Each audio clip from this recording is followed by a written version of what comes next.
Alright, let's get it. 6 Views Theo Uncutting, episode 21. Uncut. We're gonna start it off. Song of the week. Jordan. Damn it, what's the name of the song again? I wish I could. I apologize, Jordan, but hella freaking features. Jellystone, Roni, Bizloke, Maestro. JD Era, Jesus Christ. Turk, Roni. Who else is on it? You mentioned Jellystone, right? Yeah, Jellystone. There's also the producer. Doug J. Shout out Doug J. Shout out Doug J. Again, big up yourself, Jordan. Big true. After the fatal shooting in Toronto's entertainment district.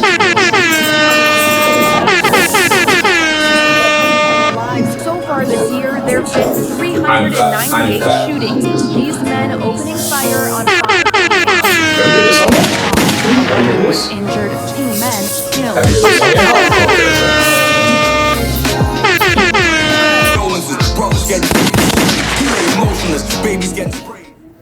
Damn, big tune. Shout out Jordan. Shout out everybody that's on there. Positive vibes.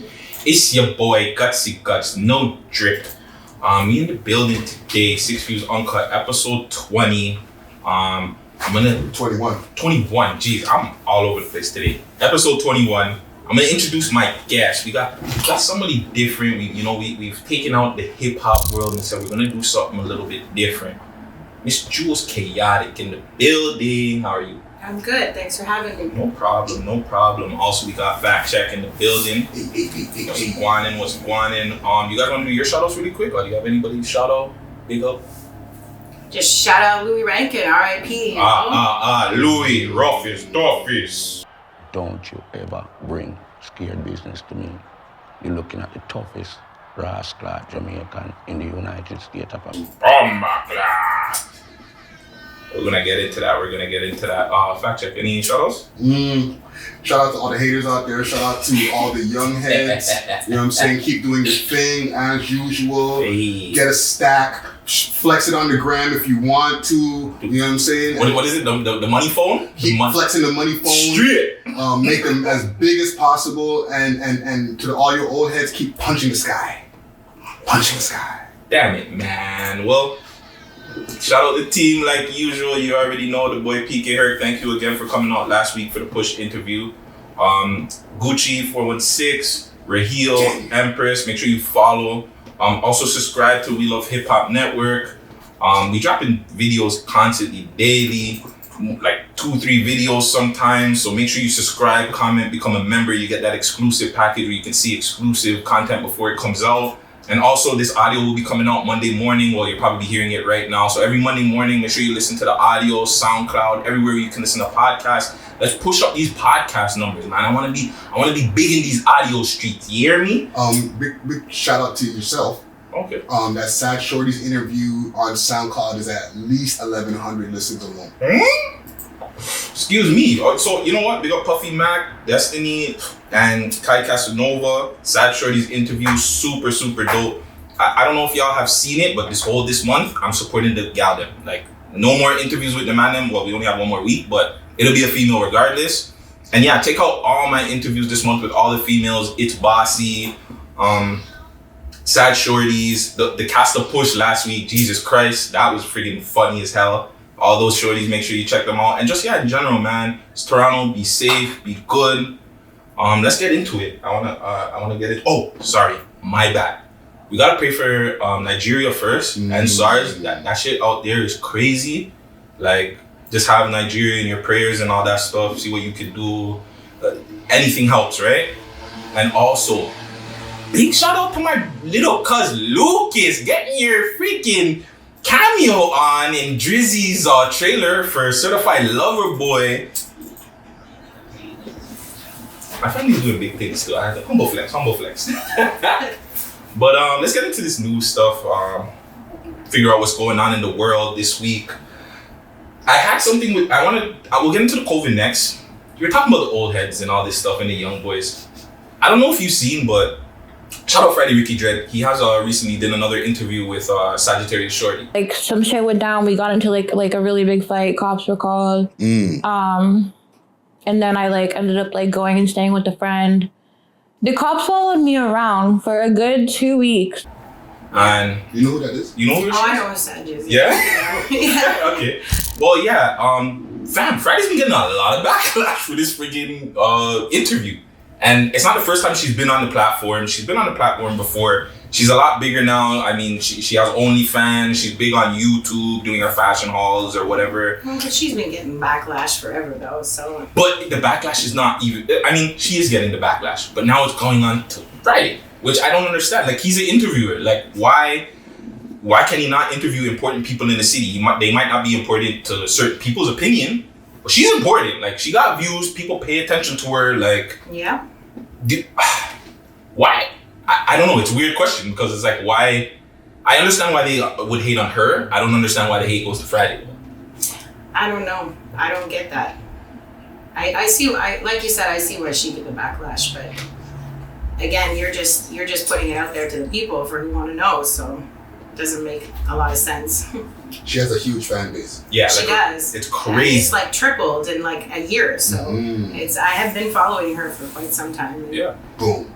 There you go. There you go. I feel like a lot of females pretend like they don't follow her, they don't like her, and they hate on her in the public, but they're really following her and watching everything she does. Yeah. What about the dudes though? Because dudes hate on her too. And They hate on her in public, but who knows who's in her DMs, right? Facts. We have this. Well, I have this thing where I say I don't care. I think Toronto rappers are super emotional because I'm feeling like, yo, if you guys have, and I can say it, there's been artists that have come to me and complained that like Friday Friday put her on the platform, and I'm just like, why aren't you working? Why aren't you putting out music? Why do you care what Friday's doing? Like, And it's usually those types that are hating. yeah. You're not going to see the ones that are out there like her hating on her because they've been through the same struggle. Facts. Well, Friday, obviously we've talked behind the scenes about it, but yeah, like, what's your take? Like, fam, why are they hating on you, my G? I have a combination of things of why I think so. I know this to our audience. I feel like a lot of people out there are low-key racist. Or not racist, but prejudiced, because like you have to be able to oppress a race to be racist. True. So low-key prejudiced, right? Because people will get at us, and you know, you've heard me rant about it behind the scenes. Why are you putting her on this platform? I thought it was We Love Hip Hop. What does that have to do with hip hop? 6 views, guys. 6 views. Right. We Love Hip Hop is a network. 6 Views and 6 Views Uncut and all these different news from the 6. They're all different shows under a network. But we've explained that a million times. They don't even matter. Yeah. I feel that it's her because we've interviewed multiple people who don't rap, right? I don't rap. and people don't usually have an issue. We might get a couple comments here or there, but not to that magnitude. So you feel like Toronto I wouldn't even say artists, the Toronto fan base just feels like we're just supposed to do Toronto rappers? Some of them do. That's whack, fam. Like, so and this is gonna be a conversation with the comment gang, everybody out there. Like, comment, let us know. Because I feel like, yo, we gotta grow, fam. We can't just interview Tom, Dick, and Harry that are rapping, bro. We gotta interview any and everybody, rappers, chefs, comedians, R&B singers, porn stars, newscasters, politicians, radio hosts, other people from other platforms. We ain't discriminating. We're trying to give you guys amazing content. That's it. There's one thing everybody has in common though. They all have some kind of notoriety or have put in some kind of work. Work to the point where we holler at you guys. But put in so much work where Guttzy or Friday says, yo, what are you doing, fam? What are you doing this weekend? Pull up for an interview. Back up. That's it. Enough of our little conversation there. So yeah, what's your take on this whole COVID? Do you think it's real? Do you think it's a finesse? You think it's, what is it, population control? I think it's real. I think that it's a real sickness, a real virus, but I think it's being blown out of proportion for a political standpoint, for a government standpoint. I think people should still take it seriously and protect themselves, but I don't know about other people, but before COVID, I was still taking precautions of where I took my kids to and washing hands and sanitizing. I mean, I think it's funny. It takes COVID for people to realize they should be washing their hands as regularly as they are. Be clean, fam. Like, that's regular. Wash your It hands, is. wash your ass. I mean, especially when I lived in a house with a Jamaican that got viral from washing rice. So, like, so obviously we take it seriously. And then I have twins that were born premature. So we've been taking precautions from a long time ago. What about the whole, okay. Because I see like the numbers are going up, but more people are putting on masks and stuff now. Because before, we weren't really, like, you didn't see as much people with masks. It depends on where you're going, because I see enough people on Instagram going to parties and private places, and I don't see nobody with masks on at these parties.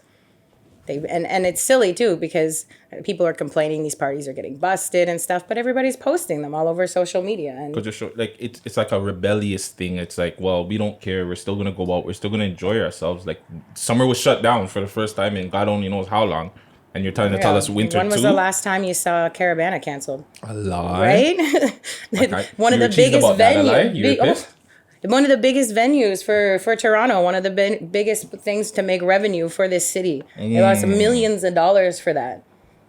And it got canceled. And people are like, oh, well, let's take it seriously because Caravana's canceled. And then other people are like, well, they're just doing that because they're trying to control us. Well, can you imagine if Caravana happened? What would the numbers be at if it did happen? Wow, that would be nuts. How many opened people up too would, early? Yeah. And if it was hot and people are out dancing in the streets with masks on and drinking, how many people would be passed out in the Not street? to mention and if they would have let like people fly in From the States and shit. Because they say traveling. over 1 million people travel to Toronto for Caravana every year. So Jesus Christ. Well, last one thing quick on that stuff there also, that whole theory about the hot countries, and they're saying that, the COVID can't withstand on heat or can't live on heat. Oh, yeah? That's all cap. That's cap. Really? Because like take a look at Florida. Florida, Argentina, all those South American countries are at like super highs right now, and they're hot as friduck. So Yeah. But then what's with this whole border being closed, people not being able to travel? People are still traveling. I know enough people from Toronto. They're in the States right now. They're saying if you travel, it's supposed to be essential, but yeah, I still see people traveling, So going to Jamaica. if you're from Toronto and say you're like a DJ in Toronto, is it essential to go to the States to do one show? You could finesse it. I guess so, if you're making enough money. But you're not doing that one show. You're gonna do more. Well, true, yeah. Because just like you said, like even in the States, there's parties like the way they would still have it if there wasn't COVID. I just seen the video for the Shenseea concert in Atlanta last night. Jesus Not Christ. Look, one person wearing a mask in there. Look what you said, a concert. Not even like a concert so for everybody Shenseea just in bunched Atlanta. up close, just I mean, they did set up the stage differently. They put a big plexiglass up around the stage so that the people from the ground couldn't. But come close, what about the people in the crowd? Right? That's so what- Shenseea and her people are protected, but the people in the crowd. Yeah, And that's once the alcohol gets in and you're dancing to that dance hall and Shenseea and all that, people are going to be rubbing up on each other and yeah, people are definitely grinding up with Shenseea's music. They're bunning because it's a fucking reggae concert, so somebody's got to get the ital in there. So how is that happening though? Like the States is supposed to be the worst place for it, and yet there seem to be the ones that are opening back up even more concerts, more. Where everything They outside with it. Shout out Biz. Do you think this is gonna end? I'm at that point where I don't even like. I did say that it would probably end around September, but I didn't think we would have another fucking. I knew there were going to be, but not so. Wave? I did think about the second wave. I didn't think so soon, and I didn't think so much. I thought it would be a little second wave, and then this would be over by maybe Christmas. I don't see the shit ending until maybe 2022 now. I guess it's hard to say when you look at it. I mean, like some people are trying to compare it to like when it comes to the vaccine type thing, compare it to like, oh, well, your kids get vaccine for polio and rubella and stuff, and compared it to that, saying, oh, once the vaccine comes out, it'll be okay. And I don't know about that. see, I've never gotten the flu shot, and I've never given my kids the flu shot, and we've never really had the flu. So, knock on wood, but we don't get it. But when it comes to certain vaccines, like the ones that they're supposed to get mandatory, like the polio and the rubella and the things like that they get when they're young, I got my kids all those, but I didn't get the flu shot for them. And if there ever is a COVID vaccine, I probably won't get that either, because yeah, I've heard stories about the COVID vaccine that's already come out and that some people are already getting sick from it. Yeah. So is it the same as the flu vaccine? Because the flu vaccine, they actually inject you with part of the flu so your body builds up immunities. And I get the whole point of building up immunities so your body can better fight it off. And they say, oh, well, maybe if you get COVID, you'll be more likely to fight it off. And the people who are dying from COVID have underlying conditions. But look at Trump. Yo, that guy, he's something does else, anybody bro. really care that he got it though? Does anybody really care that he got it though? Like, He's immune. I mean, yo, Trump is that whole. He's immune, no? and apparently his wife and his son are what do you call it? They're carriers, but they don't show symptoms or something. Bro, that's the best show right now going on. Did anybody put out a report though? Did anyone see a doctor's report to say that he was officially tested positive, or is that just another political move? You're not gonna see none of that, bro. No. You know, they're gonna keep all that under their wraps, bro. But yeah, It's just convenient that he got it at the same time that they're talking about his tax returns and all that, right? yeah, switch up the convo like always. But yeah, people out there, just be safe. Wash your hands, wash your ass, be clean, man. Next little story I wanted to get into. Offset got arrested because you got guns out. That's my choice. I'm not gonna move my hand from my steering wheel. Because we were told that you guys were waving. You celebrity, you know who I am. I'm Offset from the Migos. This weekend. I don't know if he was driving past a Trump rally or he was driving past something, and he was on said live. he was driving through a Trump rally. Or driving through a Trump rally, and supposedly somebody hit his car, and then reports saying that he had a gun. He was waving out a gun. He was on live when the cops actually pulled up to his whip and said, "Yo, buddy, you gotta come. You gotta go." He was fighting it, but he was released though. Cardi came true.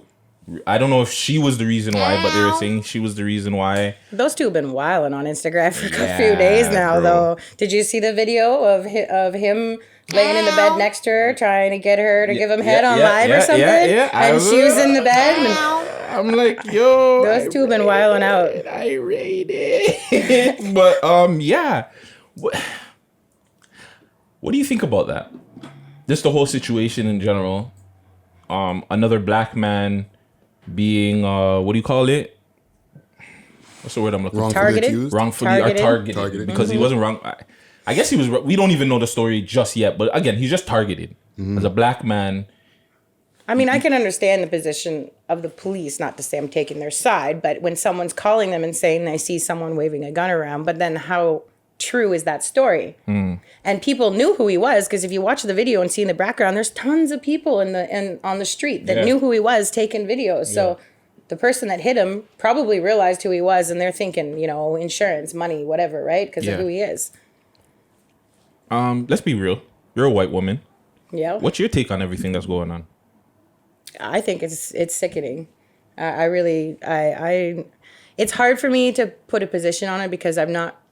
Again, I'm a white woman, so I've never been in that position to be targeted like that. But I mean, Louie's been targeted. I've seen him be targeted, and other people that I personally know have been targeted. And I've tried to stand up and defend people, and they just kind of look at you sideways, like, "Why are you defending this person?" So what about that experience? Like, I'm pretty sure you've had white people around you that are racist. And they'll come to you with racist talks thinking that you're racist too. And it's like, bruh, you know what I'm saying?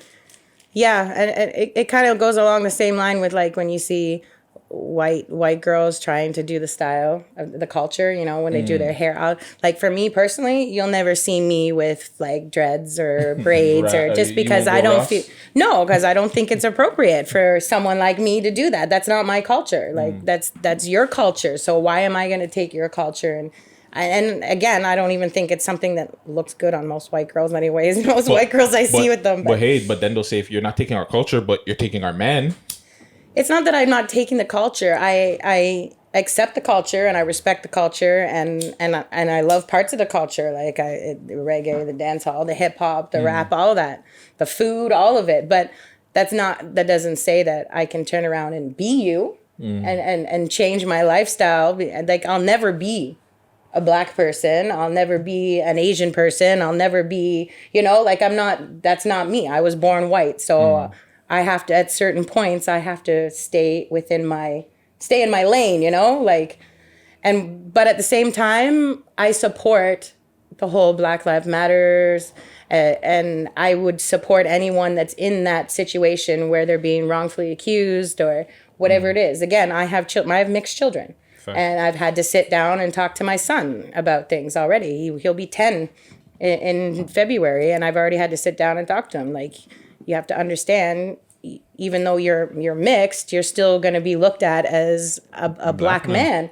Yeah. And you have to be careful about who you hang out with and where you go and what you say. And unfortunately, I live in a town where there's maybe 5 black men and maybe 15 mixed kids. So, oh God, so you know those. Anytime there's a robbery or anything, those niggas get hustled at quick. Can I ask a quick question on that as well, including the fact that you were married to the late great Louis Rankin, right? Did you see like racism going on when you were with him, or was he like exempt because people were like, oh, we know who you are? No, he wasn't exempt.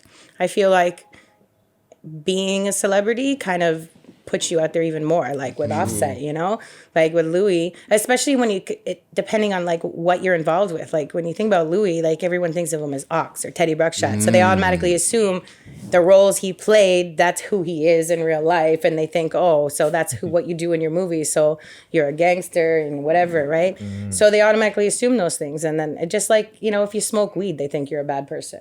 I mean, it's not so as bad these days now that it's been legalized, but there's always been there's always been a thing attached to stigma. Yeah, a stigma attached to smoking weed, and it's just again, it's hard for me to state my opinion on it because I've never experienced those things to say, oh, I know what that feels like. Mm-hmm. I know what Louis's been through. Like I've seen him get pulled over for no reason. For example, we were in Barrie one day. And we're driving in a brand new rental car. It was his birthday. He's wearing a brand new outfit. We're both dressed up. We happened to stop off at a guy's house who's being watched by the police. We pull in. He's not home. Louis gets out, knocks on the door, gets back in his car. We go to leave, go through the set of lights, go to the next set of lights, go to the third set of lights, and then we get pulled over. The cop says that we ran a red light. When I'm in the car with Louis, I'm always watching everything, who's around us, the lights, everything. And we didn't run through no red light. He tried to say he had to slam on his brakes so we wouldn't hit him. It was an excuse to pull us over because they saw him, they saw his car, they saw his jewelry. The guy they were watching was wanted for certain things, so they think Louis is all of a sudden the head guy. They pull us over. Is it just you two in the car? No, with 2 of our kids were in the back. Oh, because I was saying if it was just you two, they would have definitely thought he was the pimp. They would have definitely thought he was the pimp. No, there was 2 kids in the back car, but the windows were tinted, so they didn't even know the kids. They didn't even see that. So when they pulled us over, did still think that. When they pulled us over, at the time, Louis' license was suspended, so he told the cops right away. He didn't hide nothing. He's like, my license isn't any good. So they're like, get out of the car. Then they tell me to get out of the car. And I said, no, my kids are in the back seat. They didn't even look in the back seat. Like, what happens if they had pulled their guns right there on the spot and the kids are in the back? Like, they didn't even care. And then happens. Yeah, it happens. And he told them that his license was no good. So they pulled him out. They searched him. They pulled me out. I said, my kids are in there. And they said, okay, take your kids out. And then they go to start searching the car. I said, the rental car is in my name. I rented it. What are you searching it for? They said, oh, well, his license isn't any good. Well, that's not enough for you to search the car. They said, oh, well, he was the one driving. We have all rights to search the car. And obviously, there wasn't anything in the car. It was a rental car. He had just his autographed pictures in the back. And we were promoting, that was when he did his birthday roast. So we were promoting his birthday roast. And it's not the only time he's been targeted either. Like, there's plenty of times when he's been targeted with and without me. And not just in Canada either. He's told me stories in the U.S. and even in Jamaica he gets targeted. And yeah, he would, because he's the roughest, toughest bumper clot. Yeah. Louis, next thing I really want to get into, are you watching anything on TV these days? Any Netflix, any Prime videos? Disney I don't get Plus? too much time to watch too much with 5 kids at home, but I will watch a few things. I got into, like, a long time ago, I was into stuff like Dexter and Weeds and stuff like that. So Dexter's a bit... Sorry. Dexter, so I have all 8 seasons on DVD, and I heard that the new season is coming out. So I've been rewatching Dexter because that's one of my favorites. I've actually just finished watching Sons of Anarchy. I think I might have to start Dexter over. Yeah, I think Dexter, that might be a good one. Dexter is crazy, but I like him. Yeah. He's got a different mentality there. So Borat came out. The new Borat movie came out. This movie, I didn't finish it. I got up to the part where He's supposedly giving his daughter to Rudy Giuliani or whatever. Yeah, I heard about some things about Rudy in that movie. This Borat movie is crazy. He starts off the beginning of the movie saying like America's been screwed up by this big leader and this big bad guy, Barack Obama. He's like, since Barack Obama, there's been other African Americans that just been terrorizing the place and coming forward. And then he put up a blackface. He put up the blackface picture of Justin Trudeau. Oh my gosh. I was like, yo, this guy. Do you think like we could have a Canadian Borat? A Canadian version that can go over there and be so friggin' problematic and just do what this guy's doing? Yeah, but who would do it? We got to think of some comedians. Yeah. The 6 at 6. That 6 at 6. I like him. I don't know if man like Joseph could do it. Alumni. A man like Joseph and them dog, you can get both of them together and they can have, I don't know, they can do something. Yeah, it might have to be a group project. Yeah, it might definitely have to be a group project. But yeah, what about... They have to talk about downtown Canada, right? Shout out downtown Canada. What about Major Hype? You know what? Major Hype probably could do a good job with that. Yeah, Major Hype could get away with it because he has all those different personalities and shit like that. So he might be. But yeah, if you guys get a chance, take in this Borat movie. It's crazy. It just... Now, do you think it would have to be like stand-up comedians directly from Toronto, or do you think it could be like actors that are Canadian? Yeah, like say, for instance, Jim Carrey. Jim Carrey could be a good one to know for that. Because he's pretty crazy with his personalities. I think he could compete with Borat for that. Jim Carrey, and I'll give some love to Ryan Reynolds. Yeah. Ryan Reynolds is really dope. I don't know. Tricks. Tricks. Tricks would be a dope one too. I know there was a few comedians that came to roast Louis that were pretty funny. What was her name? Keisha Brownie. She's done some comedy too, and she roasted Louis, and she was pretty funny, and she was on the spot with the jokes. She was the host, and obviously she did her research beforehand, but she came up with some good on the spot stuff, and she's cultural, so she's got the Canadian aspect, and then she's got the Jamaican background, and it's the thing with Canada is it's a lot more cultural than people think it is. So you can't really just go for the basic white person to do the Borat because it's very cultural. Facts. So shout out all the comedians out there. Shout out Borat, yo. Borat, holla at me. Ins up. Last news thing, unfortunately, Tory and Meg. I want to get your take on this. We've been like, honestly, I'm kind of sick of. I'm on the verge of being sick of it, but Tory just keeps like having me just kind of entertained. I'm not gonna lie. Back to your comment from earlier about Toronto rappers being emotional. Ooh, I like where this is going. Especially after that video he put out. I like where this is going. So what's your take on it? Because we had breaking news on that. Shout out We Love Hip Hop, the YouTube channel. Go check out the live. We actually have that live out there. Shoot, I don't know if we want to tell YouTube that and but yeah, just take that in. They know. But what's your take on this whole Tory Meg situation? How Tory's living his life now? He's talking a lot more. Made a whole album out of it. Like, I mean, it's hard to say. Like, we all weren't there to see what really happened. It's basically he said, she said, and possibly one or two other people saying things. It's hard to say. There's the aspect of it was accidental. There's the aspect of he did it on purpose. There's the aspect of maybe she was running her mouth too much, because I can admit I've been the culprit of running my mouth too much, and I know how that goes. I know how it goes, so maybe she was just running her mouth off too much and it was alcohol induced and whatnot, but I can't really say. Like, on the one hand, I don't condone domestic violence or gun violence, but on the other hand, what really happened,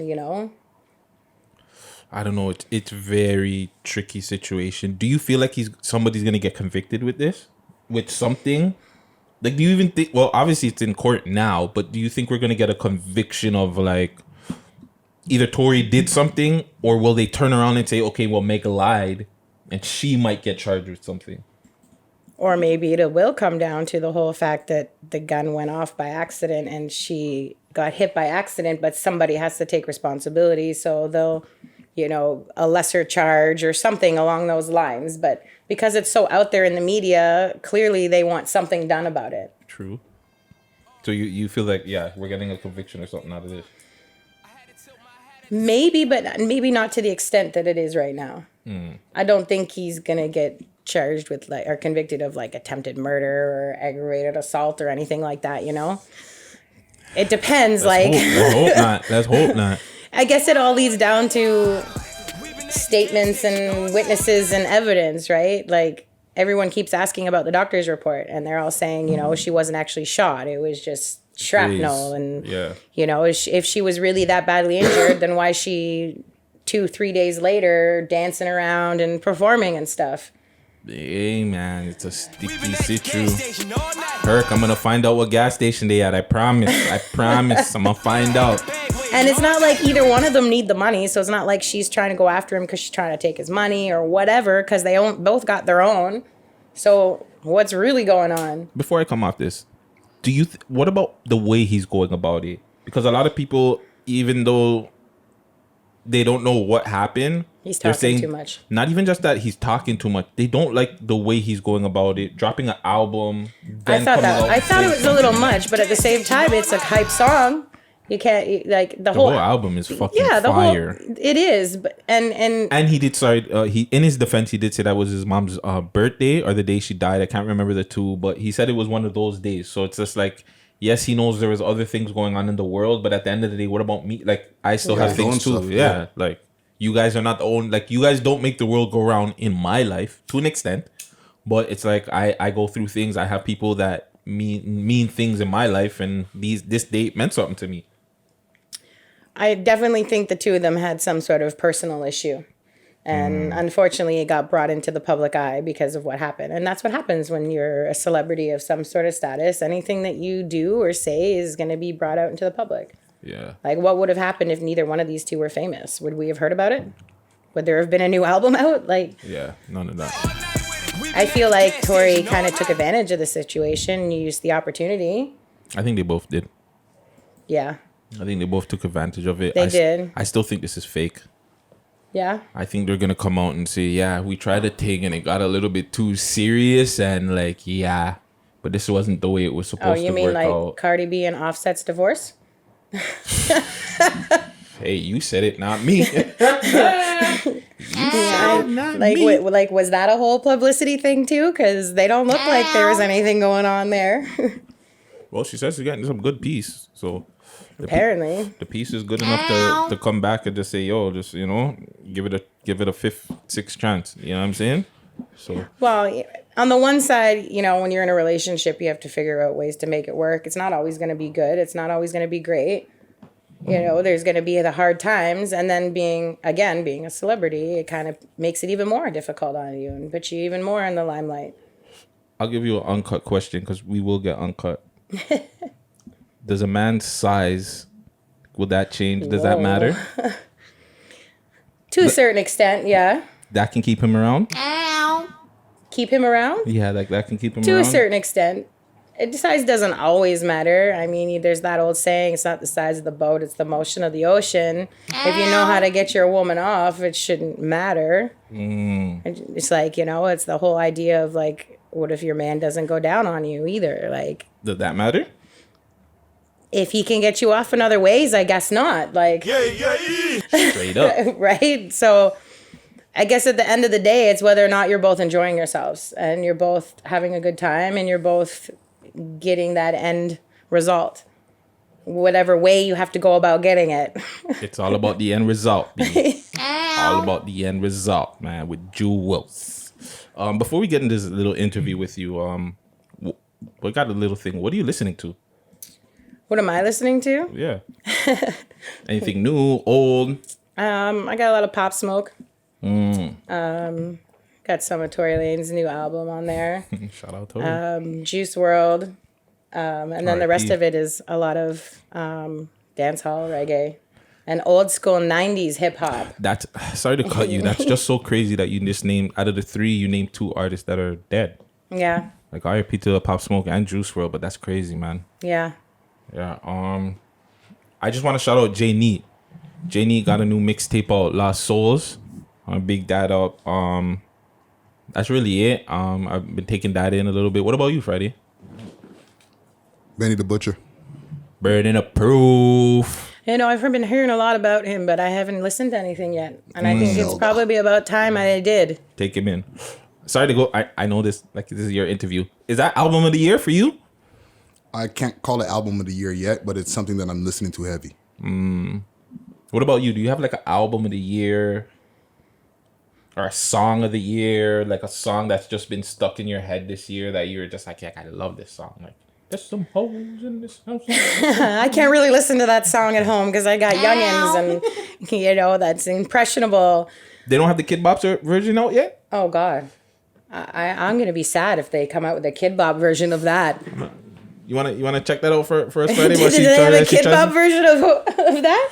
And yeah, so yeah. Oh my God, it's the first thing that pops up with Ah! a Z. Wow. Really? They have one? Cardi's making some money. Friends in this house, there's some friends. Oh my. Friends in this house, there's some friends. I don't care if that's a kid version. My kids still ain't listening to it. Never end. Work and play dates, that's just how the day ends. Yo, this goes I don't know about that. I heard the version of that one guy who did there's some chores in this house. There's some chores in this house. That's probably the only one my kids will listen to. Yo, dog, shout out Kids Bop. That's out already? That was fast. September 2020. September 20th, 2020. What do you mean? Wow. They probably, whenever that song came out, a month later, Kids Bop on that. Come on. 124,245 views. Oh, that's not a lot. I thought it would have more than that. Yeah, there's probably a bigger one. Mm-hmm. That's crazy. I can't believe Kids Bop. Well, you know what? I'm not surprised. They really kind of take everything in, you know. Shit. What about female artists? Do you listen to any female artists like in Toronto? Because I've been trying to really promote Toronto female artists. Is there any of them out there that you've heard or you're listening to? It's kind of really hard to ask me because I don't get a lot of time to listen to too much music. I mean, my kids are all still pretty young and the twins are only 2, so my hands are kind of full and I'm doing schoolwork myself. So when I do get a chance to listen to stuff, it's usually what's popular right now, and then the rest of it is like dancehall mixtapes. I'm still kind of into the old school stuff. Like I still listen to like the 90s, 2000s stuff. You know, Aaliyah and Ashanti and TLC and all that, and that was the kind of stuff that I like. Yeah, that's the golden era, man.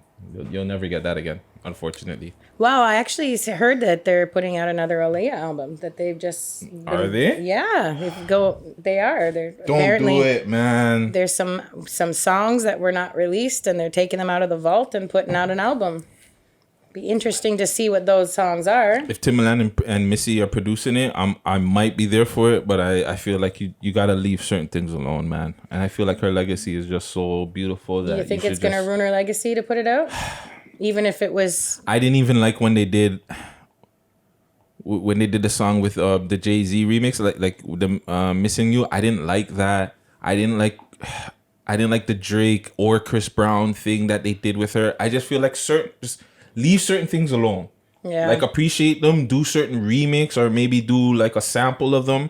Okay, when you're talking about that, what about the Pepsi commercial that they just put out, that unreleased freestyle from Biggie for the Rock and Roll Hall of Fame? Did you hear that?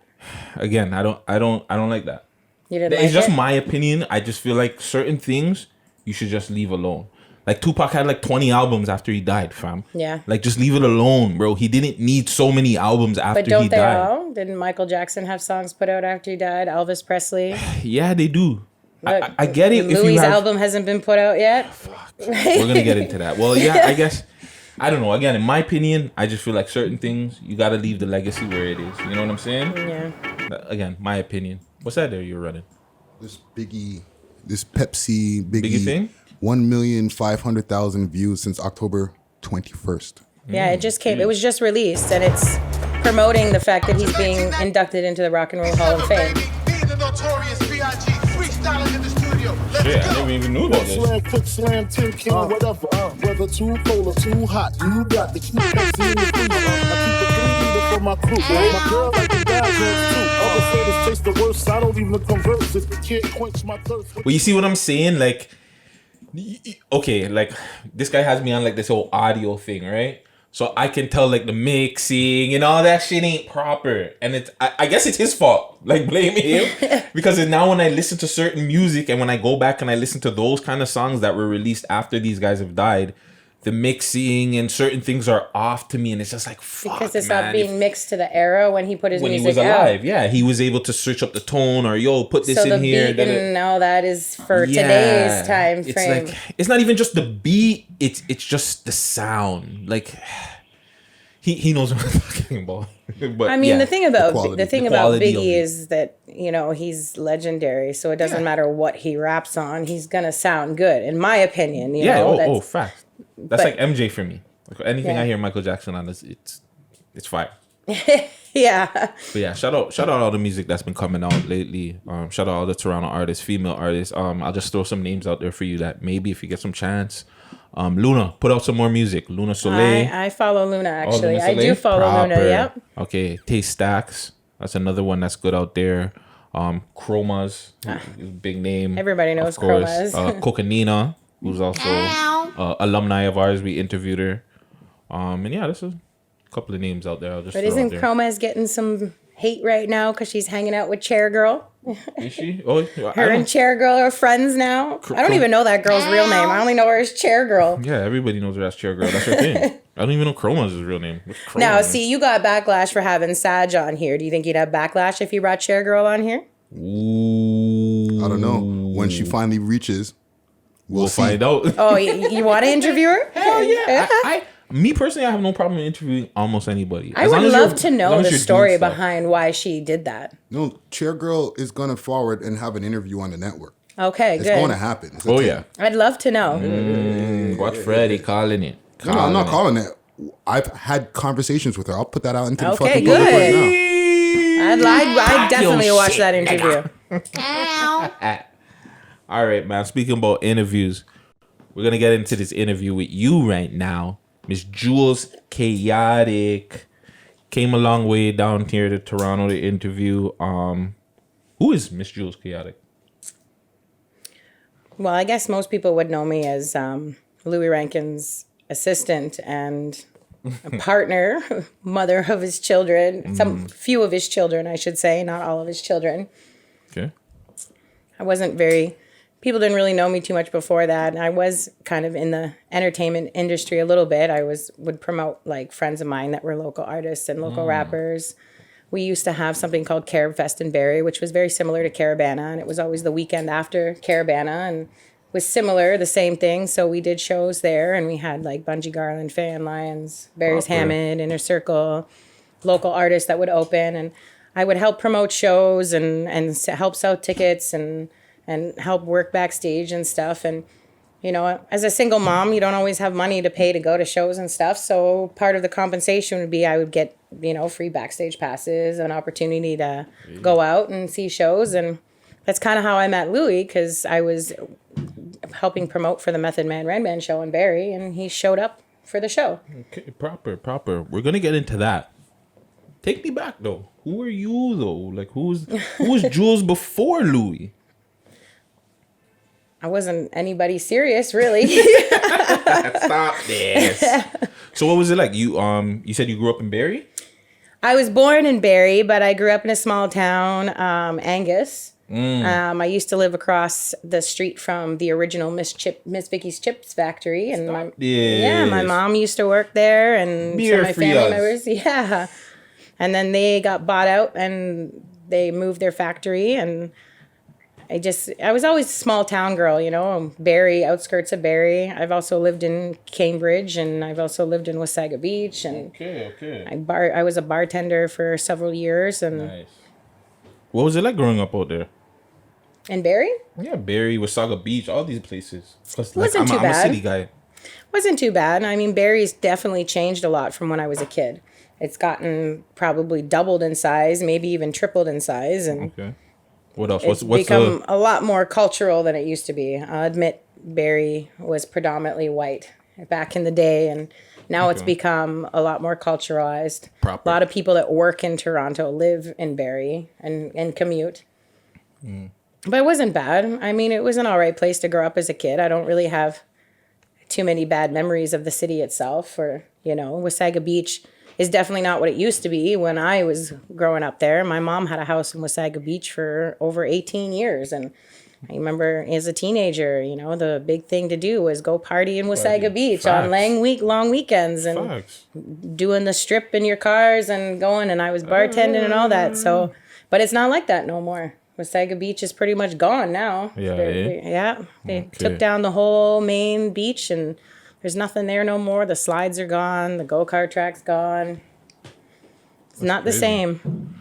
So most of our guests are African American or African Canadian. Sorry. I guess if that's the right term. Sorry guys. don't fucking quote me on this.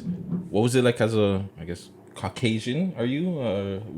Your background growing up at home? Well, my background's European. European? Okay. Yeah, my dad's side is Dutch, and my mom's side is Belgian. So pretty much a fully European background. So yes, Caucasian, but we still had the cultural because like my Nana didn't speak a word of English. Okay. And she's probably similar to most cultural grandmothers, you know, don't touch her soup pot. You get the wooden spoon, stay out of her kitchen, stay off her couch, you know. Okay. That's what I grew up with, the plastic on the couches, the plastic runner down the hallway. Say a word. What were you guys listening to back in the day? Music. Well, my parents were into a little bit of everything. Like they liked country music and then they liked like the, you know, like Michael Jackson they listened to and Elvis Presley and then, you know, country singers. And that's kind of like what I grew up on. And my mom was, I was adopted. So I have like my biological mom who I have a relationship with and then my adoptive parents too. So between all of them, it was kind of what you would call eclectic. It's all across the board. I kind of experienced all different types of music. Like my dad was into like Aerosmith and all that. Aerosmith. So. Growing up, did you have, like you said, you were doing bartending and stuff like that? Did you have any other goals? Like, was there a goal growing up that you were like, I want to do this, I want to? Yeah, I've always wanted to be a nurse, and I did start college for nursing, and then life happened, and kids happened, and that's what I'm currently going back to school for now is to get all my credits to finish my nursing degree. Yeah. Proper. Never too late. Never too late. What about Toronto? What's your connections with Toronto? Just because it was always the place where everybody wanted to go. Like in Barrie, yeah, we had clubs and places to hang out and stuff, but it was always, you know, when you wanted to plan a trip, you planned a trip to Barrie. You know, I think it was my 24th birthday. We took a limo from Barrie and came downtown Toronto. I don't even know if the club's there anymore. It was on King Street or Peter Street. It's the one that was on the rooftop bar. Government? No, it wasn't government. There's like 3 bars in one. There's the one on the main floor and then the one on the second floor, and you go up to the top floor, and it was like a rooftop patio with a exit. I can't even remember what it's called. Yeah, I don't know, man. I'm bad with I just remember names. Tony Matterhorn was there, and he put his booth with ours, and we partied with him all night. Tony Matterhorn. Shout out another Jamaican turned Toronto legend. What kind of girl were you growing up? I guess I was a little bit of a goody two-shoes growing up. But again, I mean, my life was a little different. You know, my biological parents had their issues, and there was some family abuse, so I was put into foster care, and then I was adopted, and then my adoptive parents got divorced, so I was put into a group home, and then I was living on my own by the time I was 16, going to school and working full-time. So, you know, my life definitely wasn't easy. There was easy parts to it. You know, my adoptive parents were a little more well-off than others, so when I was living with them, I was going to private school and had all the privileges, you know.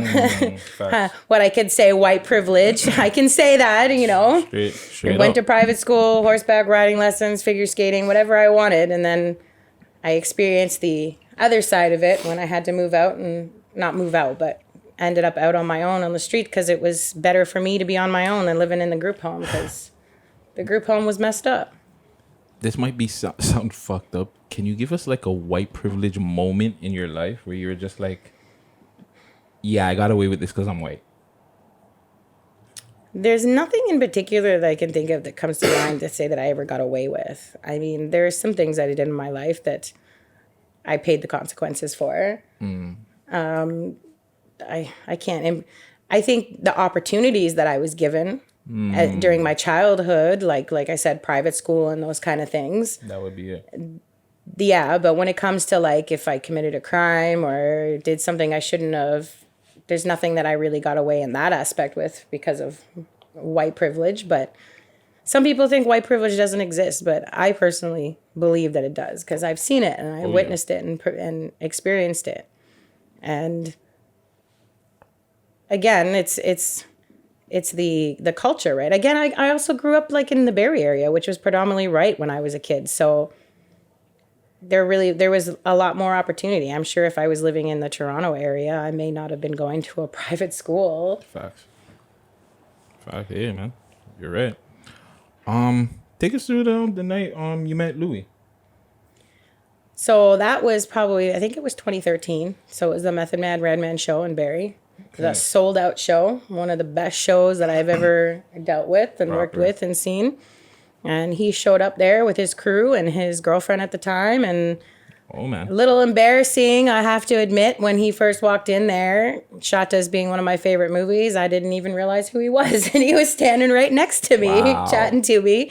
And a friend of mine who was a rapper turned and said, "Do you know who that is?" And I said, "No." And he said, "That's Teddy Bruckshot." And I said, "You're lying." Like, I didn't believe him. And then, he turned and said, "Hi, how are you? What's up?" And then he went on stage with Meth and Red, and he did his, typical, the original Jamaican Dundada line, and I knew from there.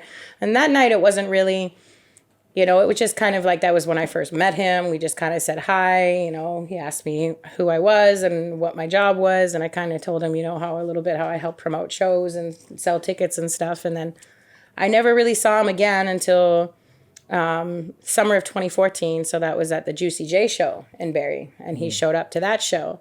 And that night he happened to be there with some guys that I knew from Barrie that were some artists from Barrie. And we went to the after party together, and we started talking again about business, and he wanted me to help him out with his social media and help him with promoting and stuff like that. And it just kind of went from there. Did you think it was like, was he flirting with you, or did you think it was going to build to anything by that time? Or was it just strictly like biz, like you was just... Not in the club, no. Not even not at the concert, not at the club, at the after hours. Like I said, the guys he was rolling with, I personally knew from Barrie. So we were supposed to go drop him off at his hotel, and then they were going to drop me home. But these guys failed on their management skills and didn't book the room ahead of time. So 4:00 in the morning, place is sold out, because this is small, like Barrie. There's like 5 hotels, and it was a Juicy J show. It was, all the hotels were sold out. So I had my house. I had a 3-bedroom house with an extra bedroom in it. So I offered him to stay there for the night. Okay, proper. What happened that night? A lot of drinks, a lot of fun. One of my girlfriends was there with me, and so him and his boys came back, and we just were drinking and having some fun, and you know how that goes. Facts. So what attracted you to him?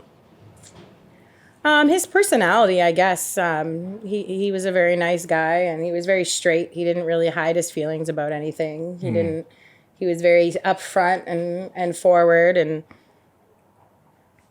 I really couldn't say, like, I'm not really a person to say, oh, I'm attracted to someone because of how they look, or, it was just, he had a vibe, I guess, we had a good vibe together and enjoyed ourselves. So what's one of the fondest memories you have of him?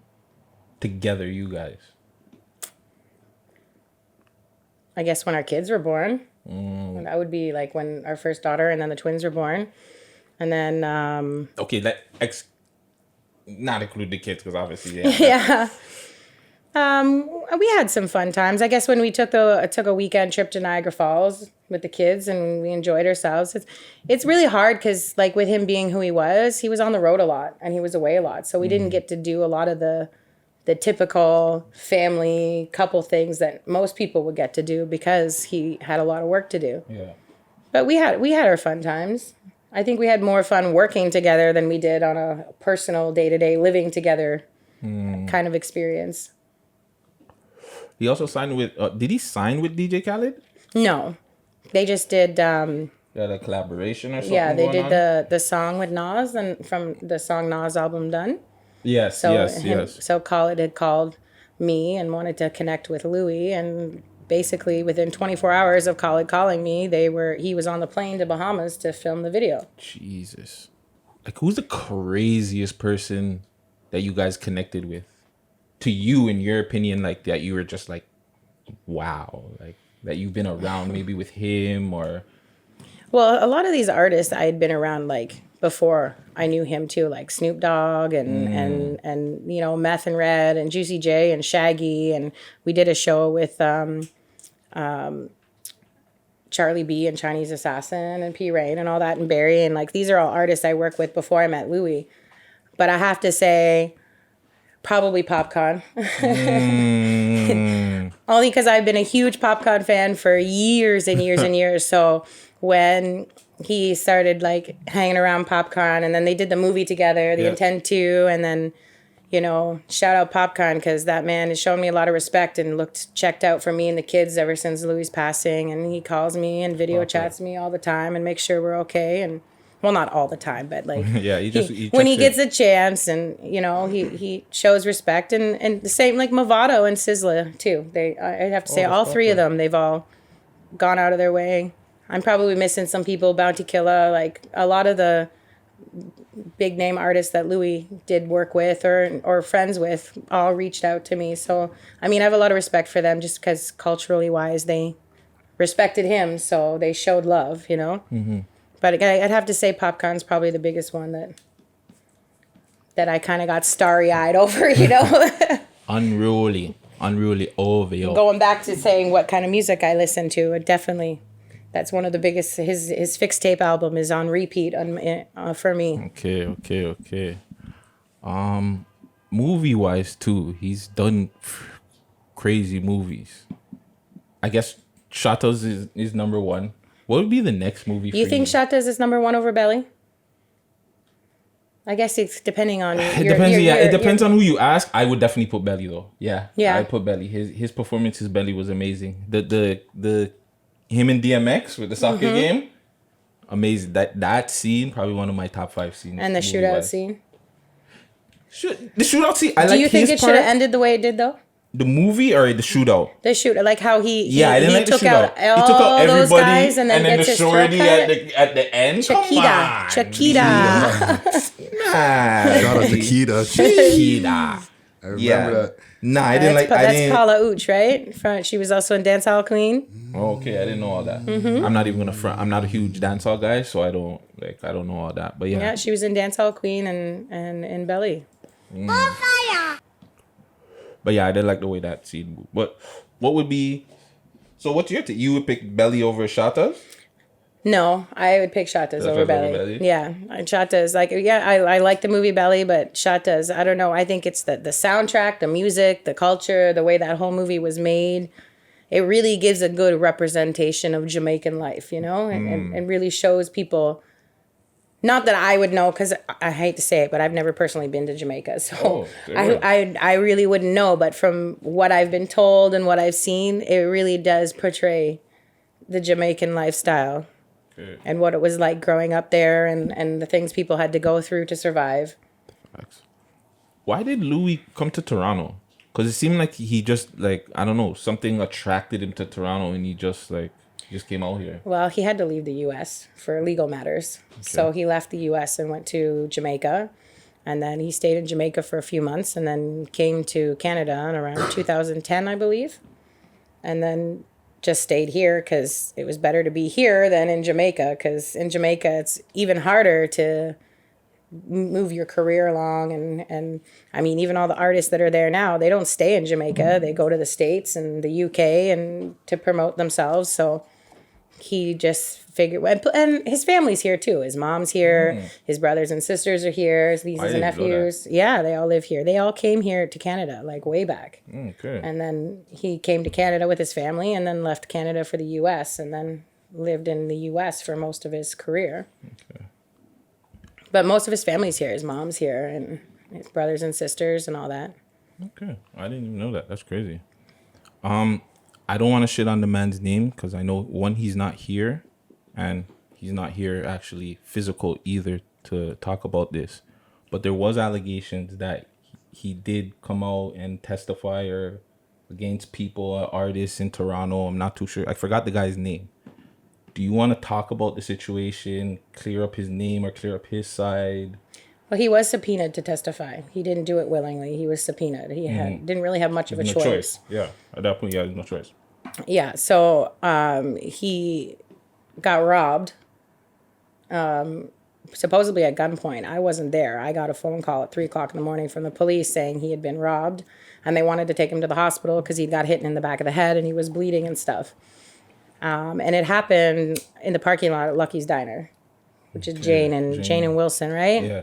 So apparently the guy, so he had taken a cab from Barrie to Toronto because he was doing a show and he had just gotten paid to do the show, and he got robbed, and somebody, the cab driver called the cops because the cab driver seen the whole thing. And I guess some other people in the parking lot knew the guy that robbed him, but he didn't really see much of anything because the guy came from behind, and he got subpoenaed to testify, and it ended up coming out that the guy that robbed him was his daughter's brother. So he had a kid with a woman here in the city, and the girl had a younger brother who had some problems, and I don't know if him and Louis had been in communication before it happened, or I really couldn't say for sure if they had been in communication or if they were supposed to meet up or what, because again, I wasn't there. Yeah. But I ended up finding out after the fact that that's who got arrested for attacking him. And from the disclosure that I read, the reason why he got busted was because somebody else in the parking lot named him that knew him and his mom, and that when they went to go arrest him, they found a jacket in his place that had Louis' blood on it. Wow. So I wouldn't go to court. I didn't really have much to do with it. But I do know the kid did call from jail on three-way with his sister, calling Louis' daughter, calling, asking for help, saying, can you help me out of this situation? Oh, that's crazy. And I guess he tried to do what he could, but again, he was subpoenaed, so there wasn't really much he could do. Like, how is he supposed to help this kid out, but then he's being subpoenaed to testify? I do know that in court, again, he didn't even know what was going on. At least that's what he claimed. And in court, he still said, I don't know who attacked me. I don't know who hit me. So, I mean, in my eyes, if somebody's a rat, then that's because they're naming the person and putting them on the line and saying, this person did this. They're the one responsible for it. But the video that was put out that said he was a rat, anyone who watched the video, it kind of said, well, like, I don't know who attacked me. They attacked me from behind. I don't know if he's the person who did it. I didn't see him. Apparently, what he got convicted with was because he was already on parole and they found other things in the apartment, weapons and things like that got him busted. So him going, and because I guess they found Louis' blood on the jacket. So I don't know if he, like, what exactly he was convicted of. And then I guess he did 18 months. And then when he got out, he was angry. So he kind of just took it out on Louis. True. What was the backlash like? Because I know the backlash was crazy. I'm not even going to front. I seen that. I was just like, that's wild. I thought he did it. It was pretty crazy for a while. I mean, he kind of avoided certain places in Toronto. And if he did go out certain places, he was rolling with people to protect himself. But again, it ended up turning into being like a family matter, you know? Like I said, the guy was his daughter's brother. Like, no, it wasn't his kid. It was his daughter's brother. And he already had problems with that woman, the mother of his daughter. And she had caused him a lot of problems previous to her son doing that, like trying to call immigration on him. And technically, she was the one being the ratting out Louis for several things. So it was a big controversial thing. It was a really personal thing, and it just kind of got blown way out. Yeah. Technically, it's a stepson. Technically, I guess so. Yeah, stepson. Yeah, he was born after his daughter was born, so. And I can't say for sure, you know, what if there was communication between them, if there was an issue. I don't know if one owed the other money or if you know, like I can't really speak on what the actual events were because I don't know. I just know what happened afterwards and the problems it caused for him and his daughter and all of that. Yeah. So. Well, yeah, thank you for clearing that up. I mean, people have their opinions either way, so. Yeah. Nothing you can do about it, right? I personally don't know him as a rat. I've never seen him, like, he's always been totally against that stuff. And he only went because he was subpoenaed. He didn't want to go. Like, he fought it tooth and nail. Like, why do I have to do this? Don't you have enough evidence without me? And he was forced, so. That's all the questions I have with Louis before I... 1 second. Do me a favor. Grab that pillow behind your head and just throw it to me. Oh. I just don't want it in the shot. It's been... All right. Music-wise, you said he has an album that hasn't been released yet, right? Or that's supposed to be coming out. What else does he have that we should be looking out for? Any movies or just anything in general that you want to see? Well, he did Yank, You Ain't No Killer with Comma, Easy Mac. Okay. So that was finished, and I guess 1 or 2 episodes have been put out so far, and there's more to come out. Okay. Where can we see that? On YouTube, I believe. Right. I think you can go to Comma's Instagram page, Easy Mac, and there's probably links on there to it. Right. And I do know that literally the day before his accident, he was starting to film a new movie with Bismo from iHouse Records. Okay, I've never heard of them. But... Well, they did that movie called Small World a couple years ago. Just to clear up, that's Kamikaze. Yes, Kamikaze, Easy Mac. Oh, okay. And so Bismo from iHouse, him and Louis go way back and did some music together in the past, and then they did a movie called Small World a couple years ago. Okay. And then they started filming another movie literally days before the accident, and that was completed, and Jeff Villani's in it, Paul Campbell's in it, and it is finished, and the trailer is out on YouTube. Okay. I apologize, I can't remember what it's called, but we'll figure it out. There was only a few scenes with Louis, and I did hear a rumor that one of his brothers may have been continuing on his role, but I don't know if that actually happened because I haven't seen it yet. So, right. And then there was supposed to be an Intent 3. I don't know if they're going to be doing that or not. There was talk of being an Intent 3 because I guess an Intent 2, Soursop, which is Popcorn, and Louis had an issue in the movie, and Soursop got away and went to the UK, and he was supposed to go after him. So I don't know what's going to happen with that, if there's going to be a number 3. But I know that team that he worked with, they've got a lot of stuff coming out right now. So Interesting. But the album was done. It was literally in like the mixing, mastering, almost done process when the accident happened. But right now, I guess it's just legal processes before it can get out.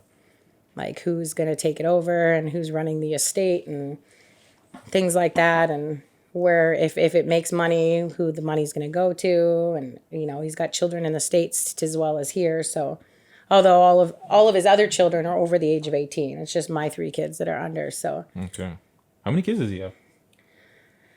Well, we have 3, and then he has another one here in Toronto, and then he's got 2 in Connecticut, 3 with his wife in New York, and 1 in Atlanta. I lost count. So 3, 4, 5, 6, 7, 8, 9. At least 10. Jeez. That we know of. Hey, man. At least his legacy will live on for sure. Yeah, for sure. 1,000%. But yeah, you know, what's going on with you? What else are you doing? Anything? Well, I still do some artist promotion and stuff like that. I help promote things and on my Instagram and stuff. But right now, I'm just basically focusing on my kids and school. Facts. Hasn't been easy to do much lately with COVID, lockdown, so. Last few questions I have for you. I was on your Instagram page, and I don't know if you want to talk about this, but your weight loss journey. Yes. So for people out there that are listening, you know, they might have any issues with, you know, their weight and stuff like that. What can you tell them about that? Well, I've struggled with my weight my whole life. Well, not my whole life, but basically since puberty. Before kids, it wasn't so bad, but from my first kid, I gained like 80 pounds. So from that, it was a struggle. I lost the weight, and then I got pregnant with my second kid, and then I lost the weight again. And I probably got down to my smallest since high school before I got pregnant with my daughter, Zara, who was the first one I had with Louis. And then I had Zara, and then a couple years later I got pregnant with twins. And obviously with twins, you put on more weight than you normally would with a single. And then I lost a little bit of weight after the accident because of stress and stuff. And then I started gaining it back, and then COVID, and then I really started gaining it back. And then it was just for health reasons. I mean, I got diabetes when I was pregnant with my twins. And in order to get rid of that, you had to lose weight, and you got to keep up with your kids and be healthy. And, now I'm really the only one there for them. So, but this latest journey with weight loss, I kind of went on a semi-keto diet. So it wasn't 100% keto. I kind of just fashioned it to my own liking. So I try to stay under a certain amount of carbs per day. And I try to get a little exercise every day, whether it's to go for a walk for an hour with the kids and on the trails, or just go outside and run around, or, you got to do something active, keep your heart rate going. And I managed to lose almost 50 pounds since the end of June. So proper. I'm still going. I still got something to lose. Keep pushing, fam. I'm trying. I'm going to be 35 on Wednesday. So I got to. What are you, a Scorpio? I'm a Scorpio. Scorpio season. Scorpio season. We're going to get into that. Last question I have for you.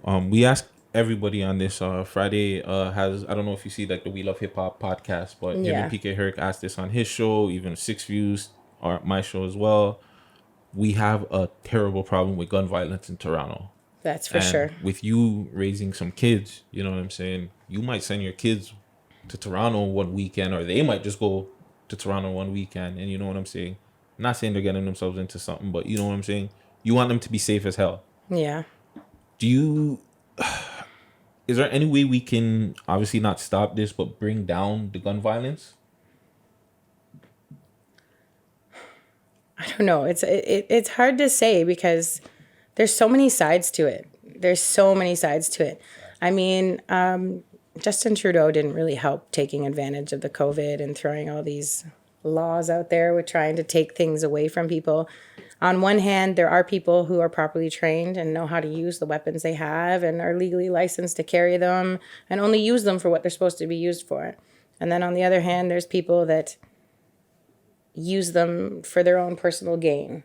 And unfortunately, the younger generation have been raised on this lifestyle. Mm-hmm. And the music industry doesn't help because I've noticed as of late, probably in the last year or so, a lot of these artists are trying to get away from promoting gun violence and things in their music and stuff, and they're really trying to help keep it away from it. But unfortunately, it is like that. Like my son's going to be 10 in February, and he knows who Pop Smoke is. He knows who Juice WRLD is. He knows Tory Lanez. He knows all. Again, speak down on Louis' name, but everybody knows that he's an OG. So he's dealt with things and been in things in his life that involved guns and violence. So he even tried to speak to my kids about it and say, these things aren't okay. And if you have them in your home, you're really only supposed to be for protection for yourself and your family. You're not supposed to use them for certain things. But then you watch movies and, of course my son has seen Louis' movies and Belly and Shatas. So he thinks, oh, that's so cool. That's so cool. And that shit ain't real. I think the biggest thing is education. Gun education, gun violence education. And it's not to say that I think kids should be shown the effects of gun violence, but then on the other hand, I think they kind of need to. They need to see how it affects people. They need to see, how it ruins lives. It kills people. It really doesn't go nowhere. Yeah. We personally knew Houdini because a friend of ours that owns a car dealership in our town, he's the one who gave the red Ferrari to Houdini for one of his music videos. So, and Louis was supposed to do a song with Houdini before he passed away. So, and my son knew who Houdini was. And then when I told him he died, and he's like, oh, how did he die? Did he get shot? And the fact that my 9-year-old son, the first thing he thinks of is that he got shot. It's crazy. It is crazy. So, but then again, all the music is geared to that. It's all turf wars, gang wars. True, all the TV shows. How are you going to teach kids to get away from that?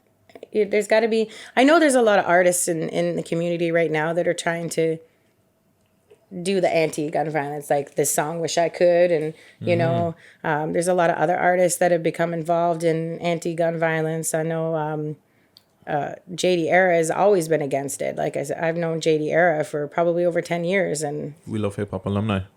Yeah, he's always been against that stuff. So I'm really liking the fact to see more and more artists really getting behind the Facts. behind the that. positive Yeah. stuff.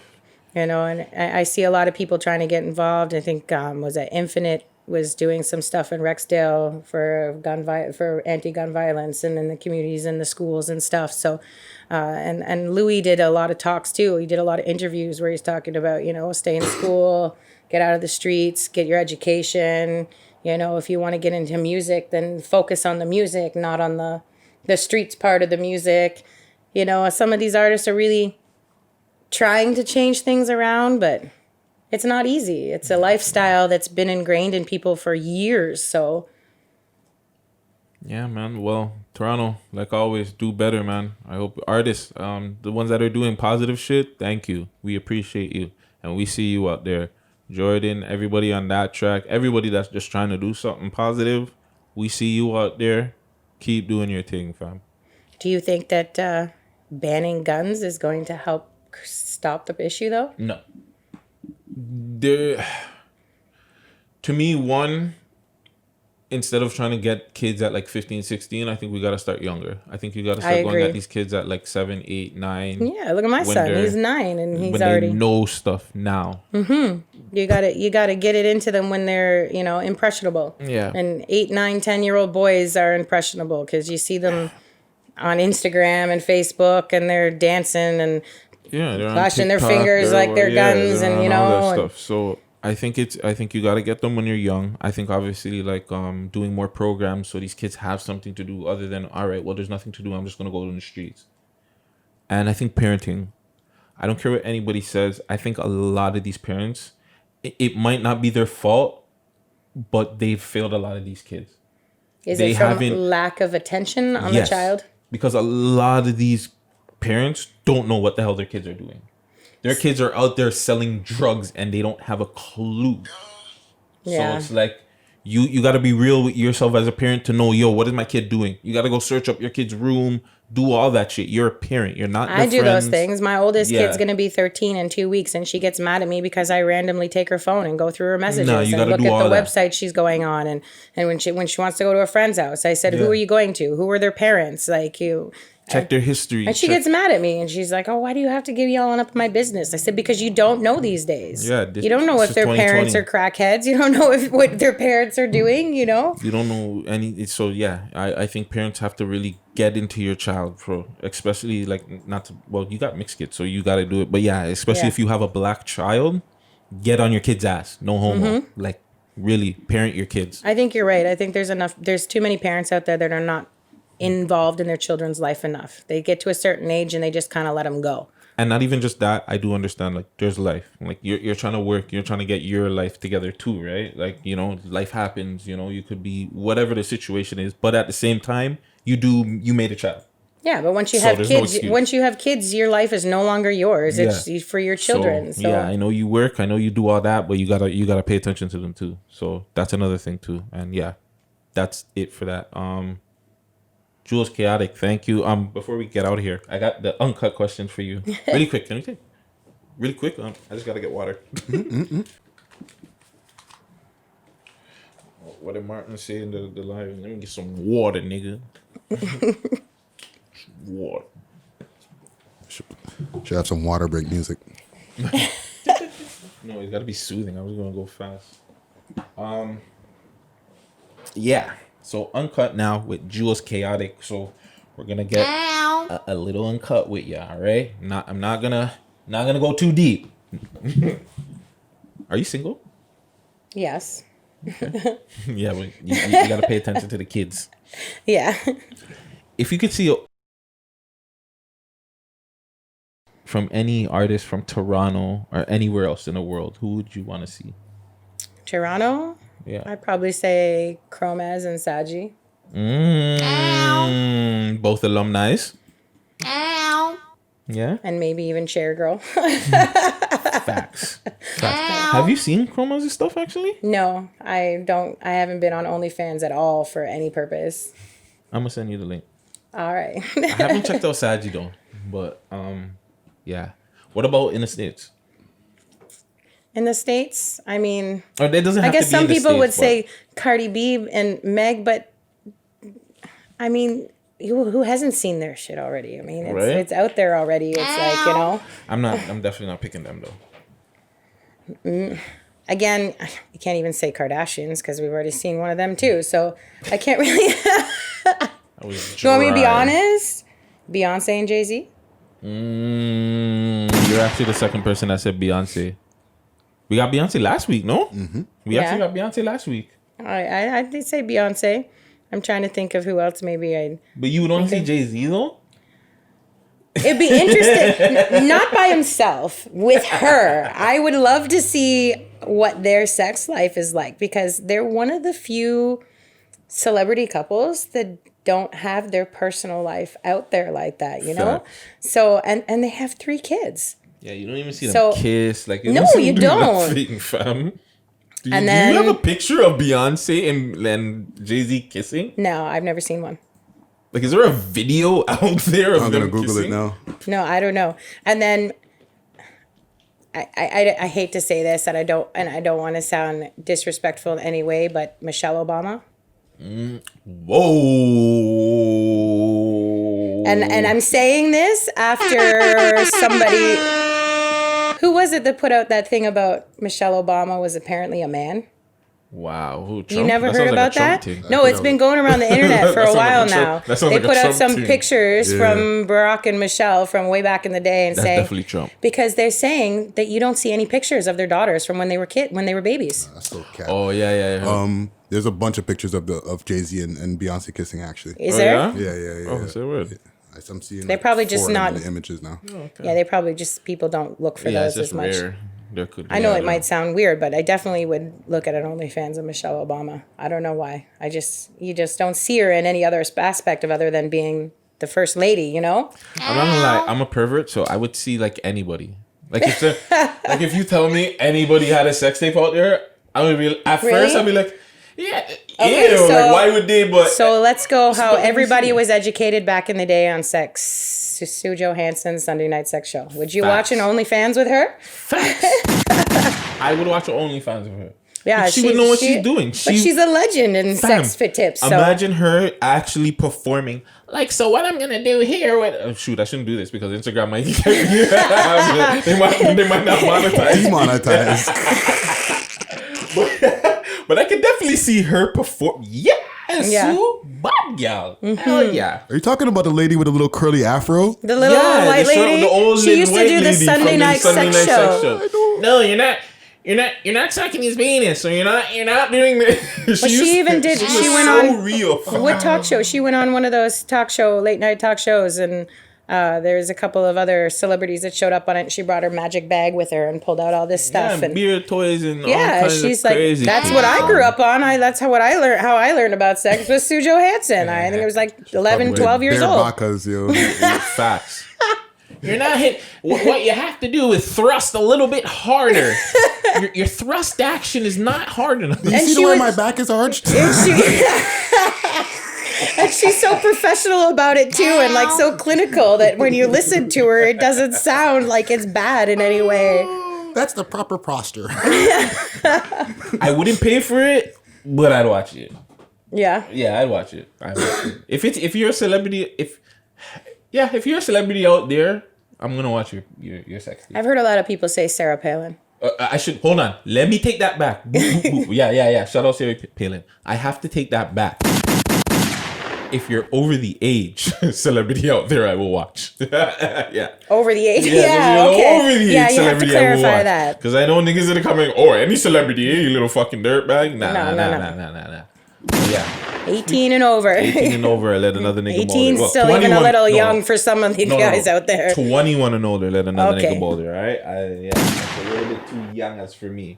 Friday, do you have one? Wow, you're asking me now. Yeah. You got a mic this week. Oh, man. I've you know what? You've done this show for 21 episodes, and I've been editing, and I've never actually thought of one myself. From Toronto. Toronto. Here's one too. It can't be somebody you've interviewed. Oh no. We've interviewed almost everybody, dog. But there must be somebody out there that we haven't interviewed. That I'm not trying to fuck up an interview. All right. I'll give you mine. Okay. This is no hope. Yo, no hope. There's no hope even on this. freaking do it then if if you know they're gonna eat your back out, why even do it? I don't care. Yo. Wait. Is that something that like is a big deal or something? Like no, it's just the comment gang they get at us, but okay. I don't really care. They love Guttz. For Toronto, I want to see Brandon Gomez, alumni.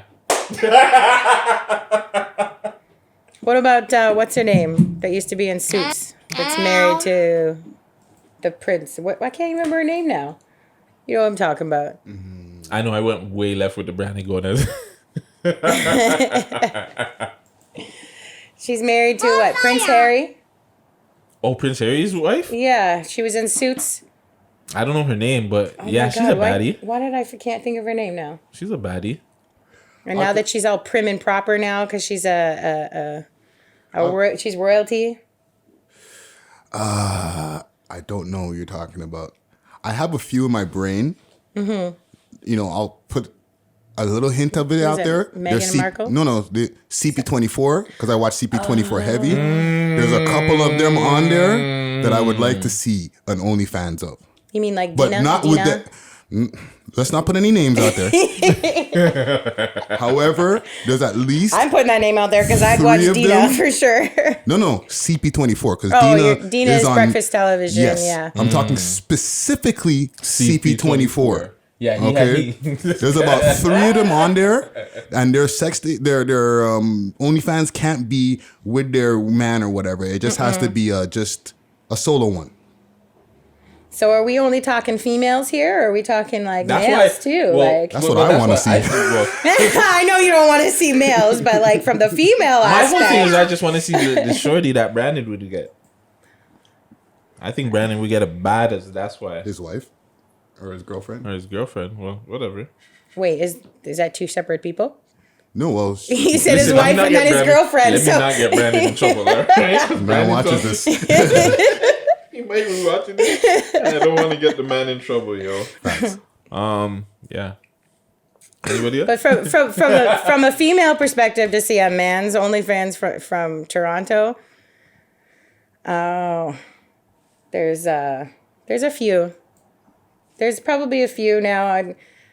Now, I guess all girls would probably want to see Drake OnlyFans. That's probably a given. Not really. You'd be surprised. It may not mean the boy nothing is not as popular on that market. I don't think I'd want to see Tory Lanez. Only because I'm not really into like short guys. So he's a little Louis short. Not as short as Tory Lanez. I don't know. It's a tough one. Yeah. I'd say some of the Raptors, but they're not really Canadian, so. But there's a few Raptors that I'd probably see. Shout out Serge. That's who you're gonna pick too, right? No, I'd probably go more like Norman Powell. Oh, she wanted the light skin root. Oh man. Oh, that hurt my heart. Biggest turnoffs. If you don't smell good, get away from me. Like if a man's wearing a good smelling cologne, you got me. But if you don't smell good, especially if they like take off their drawers and you can smell that like whiff. Yeah, like that what do you call it? The underscunt or whatever. I don't know what it's called. You gotta throw that in the washroom real quick. Right? Like go shower, boy. That's probably the biggest turn off for me is if you don't smell good. I ain't going near that. Male or female, I have to add that. Cause, yo, like, there's been enough females I can walk past in the club and be like, what? Did I just walk past? A pig pen or something? Wash your tuna box. Straight. Can we make that the title? Wash your or the underscunt? The underscunt. I've never heard that word before. Never heard that before? Underscunt. That's a first. I guess that's the same as your taint, I guess. Is that for like uncut guys or something? No, the taint is like the area between your balls and your butthole. You know, like. Okay. Yeah. Wash all there. Wash your ass. Like, wash everywhere. I'm not a guy, so I wouldn't know. But like, you got balls in there in your shorts, and you've been doing stuff all day long. Like, they're gonna sweat and. I know like the guys that I've been with, they wash their dick off in the bathroom after every time they pee and shit. But some guys don't. Mm-hmm. In particular, not to sound prejudiced, but white guys don't tend to be as clean. Not that I know recently, I haven't been with a white man in 11 years, so I don't know, but I feel like, I think that's part of the reason why I have such an attraction to black men, especially Jamaicans, because they have way better care for themselves, you know, they have more care for their personal hygiene and the way they address and the way they care for themselves, and they're washing themselves all the time, like, you know. You don't just shake it and go. Like, don't shake it and go. Last question I have for you. Do you have a sexual fantasy that you want to try that you've never done yet? Interesting. How do I answer this without putting myself out there? I don't know. You tell me. Well, I mean, I've done some things in my lifetime. I've tried threesomes a couple times in my younger days, but sexual fantasy that I'd like to try. Ow. I don't know. I've never really sat down and thought about it. Maybe like the Mile High Club or something. I don't know. Jeez, another one. Another one. I think that might have to be on the bucket list. Yeah, or in a public space where you have the chance of getting caught or something. I don't know. Have you ever been caught? Caught how? Like your parents catching you? I think everybody's been caught by their parents at least or once, just in right? general, anybody catching you. Has anybody catch you having like by the cops? Yeah. Yeah, I've got caught yeah. by the cops. Yeah, parked in some abandoned road and cops seen the car and pulled up. Yeah, and we weren't in the car either. I was bent over the front of the hood of the car. So. Was it Louis? No. No. This is back when I was like 19 or 18 or something. So no, it wasn't Louis. Oh, that's Livas. Yeah. Shout out you, man. Yeah. Sounds fun. I can't really think of anything else, anything crazy or kinky or anything. That's cool. I mean, I'm kind of into like, you know, handcuffs and throat grabbing and hair pulling and stuff, but most girls are these days, aren't they? Yeah, most girls are into the freaky stuff. No, well, the freaky stuff, yeah, but the choking and the punching and all that, and no, I'm not into the punching or the slapping, and I don't want to be slapped either. Well, slapping on the ass is one thing, but you know, you can put your hand around my throat or something. I don't want to be choked out till I pass out. But what if he does? What if you're just too into it and you're just like and you're just bam and you're gone? Like it. You might get way okay, too so into if a girl was on top of you and she had her throat around your neck, would you stop it? Yes. Don't put your fucking. Do not do that. You need a safe word. Yeah, I guess you do need a safe word. But if you've got someone's hand around your throat, how are you going to say the safe word? That's exactly word? what I'm going to say. You're too into it. You're not thinking about safe word. Alligator. Like your safe word is coughing. Yeah, right. Like, what did you say? That I don't even remember. I smoke weed. I don't remember the fucking safe word. I don't even remember when we cut. Sometimes the shit we talk about. Sometimes some of these girls are into some weird shit though, like hot wax and nipple clamps and. There's that one girl who put that Instagram video where she tased herself in her crotch. Yeah. What? Why? Say what? Do you even have any feeling left down there after that? What? Like, I don't get it. Doing that for? I mean, I've tried some things in my life, like handcuffs maybe, and some ropes here and there in my younger days, but I definitely wouldn't be using no taser or hot wax or. Mm-mm. Yeah, that's not for me. Shout out all the freaks out there, man. But yes, Jewlz Chaotic, thank you so much for coming out here with us, man. Thanks for having me. Do you have anything else going on with you, or anything else we should be looking out for you for? I've actually got a few books in the works that I'm writing. Okay. So I've got one that that's basically a biography, I guess, about my life and my life experiences from my childhood all the way up through being with Louis, and then another one. So when Louis and I were together, we started writing a script called Ice City, and we started filming some of it and never finished it. So I'm in the process of writing Ice City as a book instead of a script. So I guess it could be made into a script, and I still have the scenes that we did film. And then a third one called The Wrong House, which is kind of like a thriller, horror type one. So I'm working on those, but it's a work in progress.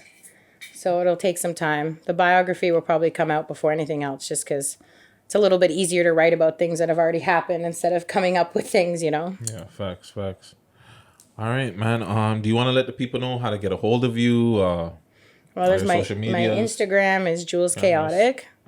I have a Facebook too, but I don't really use that. So the best way to get a hold of me is Jewlz Chaotic. My email is on there, and that's the easiest way to get a hold of me. All right, man. Thank you again. I appreciate you for coming out, man, and just giving it to us raw and uncut. Friday, you want to let the people know how to get a hold of you? All social media is Friday Ricky Dred. Make sure to follow the network on our website, welovehiphop.ca. And you already know what your boy Guttzy Guttz. Make sure you check me out, all social media platforms, Guttzy Guttz. YouTube, subscribe to my YouTube, Guttzy Guttz. I apologize, I've been slacking like a motherfucker. I've been trying to work and give you guys vlog coming soon. Yes, vlog, different things is coming soon for my page, all right? I'm going to switch it up for you. I'm going to just give you everything. I'm going to try everything. Tell me what you guys like. Comment, subscribe, dislike. I don't care. Just, shout me out. Hit me up too. Subscribe, 6 Views TO. Hit us up on all the social media platforms. I'm sorry, I'm Smash Guys. Yeah, I'm out of here. Episode 21. Thank you, Jewlz Chaotic. Thank you, Friday. Toronto, be safe, be good, subscribe. And I'm out of here.